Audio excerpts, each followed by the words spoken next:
Aujourd'hui, on est à la ferme Philoum à Saint-Nicolas et puis je vous invite à venir rencontrer Patrick, un artisan vraiment charmant qui va nous parler de ses fromages fermiers. Merci beaucoup de nous accueillir chez vous, c'est vraiment beau. Bienvenue dans notre environnement de travail.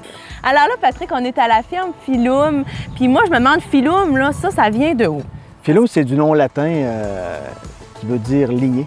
Puis avec les enfants, on dit on va peut-être poursuivre. Puis j'ai des familles de vaches ici aussi qui ont des très bonnes lignées. Alors, tu sais, le nom Philoum fait une lignée croissante, lignée laitière. Alors, c'est tout un amalgame de ça. Bien, c'est un nom très original, en tout cas, ça, il n'y a pas de doute. Fait que tu es parti au départ la ferme vraiment avec des vaches Jersey, puis tu as fait ce choix-là pour des raisons spécifiques, j'imagine? Oui, on a fait le choix parce que je m'étais dit le jour que je vais avoir une ferme laitière à moi-même, je vais partir dans le Jersey parce que je savais qu'un jour, j'allais transformer mon lait. Et vu que je ne suis pas fromager de base, on a décidé de faire affaire avec des professionnels. Alors, on est allé à l'Université Laval aux sciences et technologies des aliments. Donc, c'est vraiment avec le professeur Joseph Malouf que vous avez développé là, cette variété de fromage. Oui, exactement. C'est lui qui nous a envoyés dans un autre monde pour la lignée, pour le haut-kéfir et pour l'alderney. On va commencer avec le alderney. Le nom de ce fromage-là, il doit y avoir une histoire aussi derrière ça? Oui, il y a une histoire. Les premières vaches Jersey qui sont arrivées en Amérique du Nord ne s'appelaient pas Jersey. Ils s'appelaient alderney. Puis ils ont changé la nomenclature 70 ou 100 ans plus tard pour devenir le nom Jersey. C'est un fromage de demi-ferme avec une croûte lavée. C'est un type reblochon. On peut le manger en tartiflette. Oui. Si on le laisse vieillir, c'est sûr que là, il va prendre un petit peu plus de corps. On va sentir un peu plus l'animal. Oui, il goûte un petit peu plus la ferme. Oui. Okay. Mais c'est un fromage assez savoureux.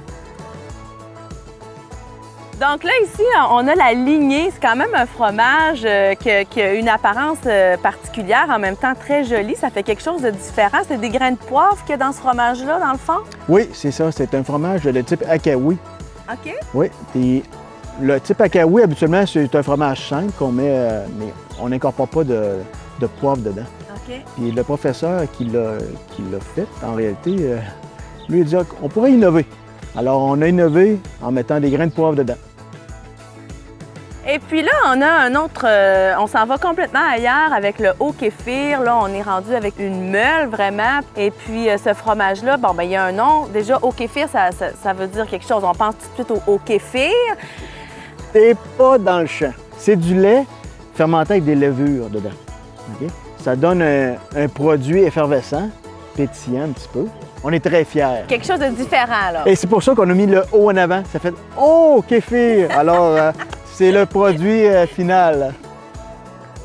Merci, Patrick. Vraiment, c'est une variété de fromages très intéressante. Mais là, on pourrait peut-être déguster. Eh bien, parce que là, j'ai tellement hâte. Alors moi, je vais prendre un petit peu de poivré. Oui, ça, là, ça m'intrigue avec la petite menthe, là. On va goûter à ça.